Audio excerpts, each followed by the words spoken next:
Welcome to Samba Samba. Enjoy the video. You'll begin by confirming a few prerequisites.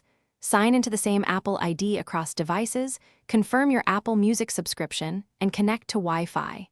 Once done, open Settings on iPhone or System Settings on Mac and go straight to Music. Make sure you're not using a managed account with restrictions.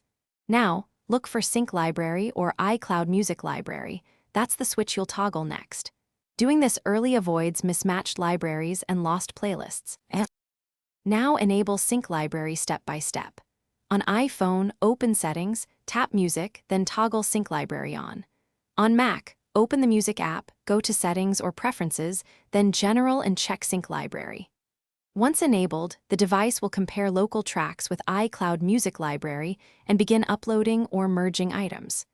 Make sure the device stays on Wi-Fi and plugged in for large libraries, because the initial sync can take time and run in the background.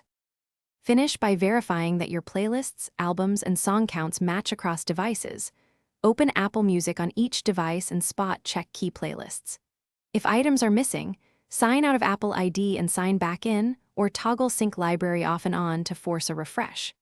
If problems persist, restart devices, ensure all OS updates are installed, disable VPNs or firewalls, and check iCloud and device storage. This usually resolves sync conflicts and completes the library merge.